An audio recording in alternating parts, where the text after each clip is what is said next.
Bueno, las transformaciones urbanas, como son constantes, también imprimen una transformación en las búsquedas de Dios. Quiere decir que ya no podemos pensar ni hablar de una búsqueda de Dios que sea única o que sea la misma para toda la gente.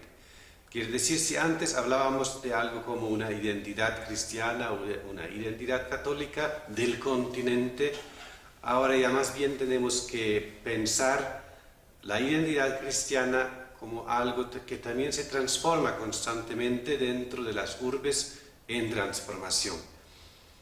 O sea, que las personas cristianas viven su fe acorde a contextos cada vez diferentes y de esta manera también cambian su experiencia cristiana y cambia su vivencia de fe.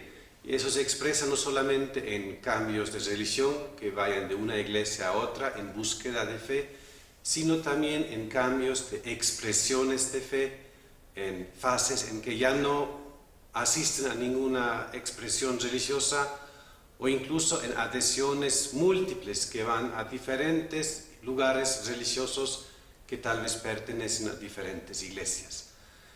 Y la experiencia demuestra, ante todo en las grandes ciudades, que cada vez más personas a través de su vida han tenido diferentes experiencias religiosas, puede ser en diferentes iglesias o puede ser desde una sola iglesia dentro de diferentes movimientos que acumulan en su propio ser de cristiano, y de estas riquezas, de esas experiencias que pueden ser también negativas, crean cada día una nueva experiencia de fe.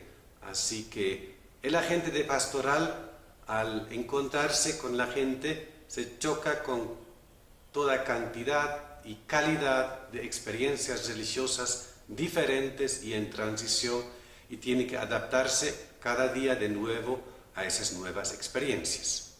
La fe y la espiritualidad en la ciudad ya no tiene sus raíces tanto en la naturaleza y en los ciclos del campo, como la cosecha y la siembra y todo eso, que son parte de las imágenes y de los metáforos que encontramos en la Biblia y también en nuestro año litúrgico, por ejemplo. Eso ya no importa tanto viviendo en la ciudad. Son otras cosas de la vida cotidiana que hay que reflexionar en la búsqueda de Dios. Por ejemplo, el consumo y los medios de comunicación sociales y la movilidad también. Eso también pienso que es una espiritualidad de migración, de búsqueda y de peregrinación, porque mucha gente que ahora vive en la ciudad no ha nacido aquí, no es su lugar donde pertenece desde sus antepasados, sino es un lugar que han buscado en la búsqueda de una vida mejor. Y entonces la búsqueda espiritual se relaciona con la búsqueda de una vida para sus hijos muchas veces. Mejor educación, mejor condiciones de vida, simplemente.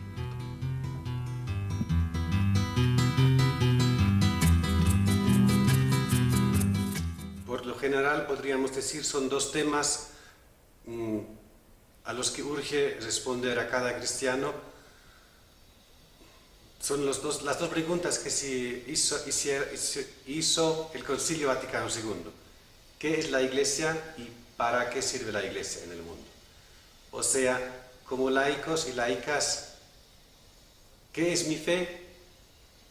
¿En qué creo que es importante en mi vida espiritual? ¿Y en qué sentido, en qué medida esta fe sirve al mundo en el que vivo yo? Y este mundo tiene muchos niveles, muchas distancias, diríamos, que es mi familia, mi vecindario, mi trabajo, mi vida personal, que es mi barrio, que es mi ciudad, que es mi país, que es el mundo. Así que como Jesús dio un mensaje de fe, de espiritualidad para renovar a la persona humana desde dentro, no quiso que solamente se quede en la fe de cada persona humana, sino que eso sea un impulso para cambiar el rostro del mundo.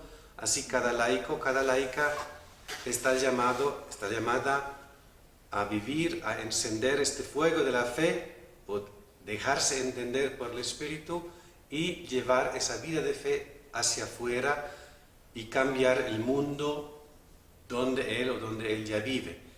¿Y cuáles son las preguntas concretas, urgentes?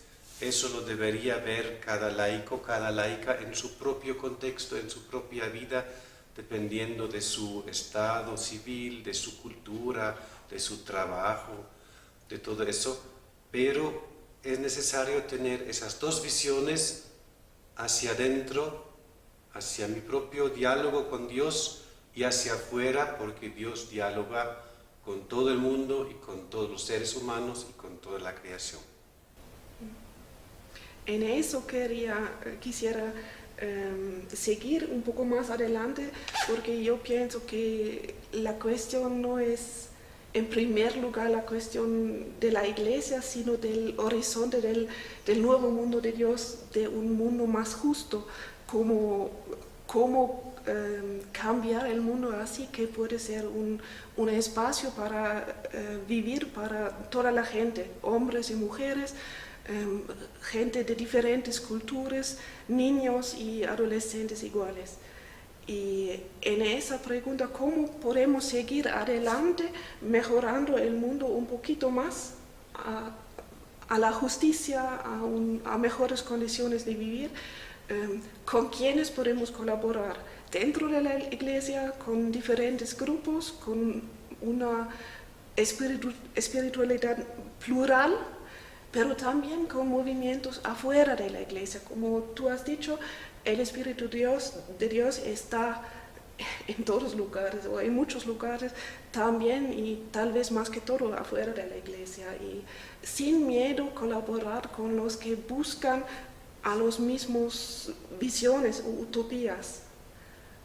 Y entonces también la colaboración dentro de la iglesia es la cuestión de la colaboración entre hombres y mujeres, la cuestión de género, la cuestión de laicos y personas consagradas o ordenadas, pero también con personas con muy poca formación formal o que se ven normalmente como no buenos cristianos, que tal vez tienen otra experiencia y no pueden expresarse en palabras teológicas, pero son también hijos e hijas de Dios, y se necesita colaborar entre diferentes grupos y diferentes espiritualidades, y con otras confesiones y otras religiones también.